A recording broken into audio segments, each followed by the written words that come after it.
കേന്ദ്രത്തിൽ BJPയുടെ നേതൃത്വത്തിലുള്ള ഗവൺമെൻറ് അധികാരത്തിൽ വന്നതിനെ തുടർന്ന് RSSന്റെ സർസംഘചാലക്കായിട്ടുള്ള മോഹൻ ഭാഗവത് കേരളത്തിൽ തൊടുപുഴയിൽ വന്ന് നടത്തിയിട്ടുള്ള ആസൂത്രണത്തിൻ്റെ ഭാഗമായിട്ടാണ് CPMനെതിരായിട്ടുള്ള കൊലപാതകങ്ങൾ തുടർന്നുകൊണ്ടിരിക്കുന്നത്.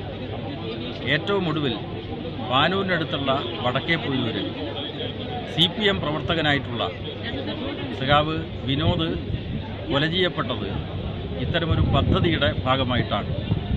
CPMനെ കായികമായിട്ട് കടന്നാക്രമിക്കുക, കേരളത്തിലെ ജാതി സംഘടനകളിലും അതുപോലെ തന്നെ മതസംഘടനകളിലും നുഴഞ്ഞു കയറുക, ഇതാണ് RSS ആവിഷ്കരിച്ച പദ്ധതി. അഖിലേന്ത്യാ തലത്തിൽ മുസ്ലിങ്ങളെയും ക്രിസ്ത്യാനികളെയും ആക്രമിക്കുക എന്നുള്ള പൊതു പദ്ധതിയാണ് RSS ആവിഷ്കരിച്ചിട്ടുള്ളത്.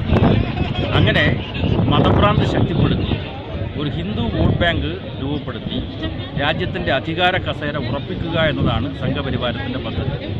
പക്ഷേ കേരളത്തെ സംബന്ധിച്ചിടത്തോളം ഒരു പ്രത്യേകമായിട്ടുള്ള അജണ്ട RSSന്റെ അഖിലേന്ത്യാ നേതൃത്വം രൂപപ്പെടുത്തിയിട്ടുണ്ട്. അത് കേരളത്തിൽ നുഴഞ്ഞു കയറാൻ കഴിയണമെങ്കിൽ CPMനെ ആക്രമിച്ച് തകർക്കണം എന്നതാണ് അവർ തിരിച്ചറിഞ്ഞിട്ടുള്ള കാര്യം.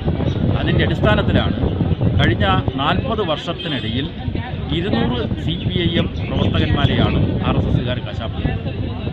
കേരളത്തിൽ ആകെ 14 ജില്ലകളുള്ളതിൽ 13 ജില്ലകളിലും CPMൻ്റെ സഖാക്കൾ കൊല ചെയ്യപ്പെട്ടിട്ടുണ്ട്.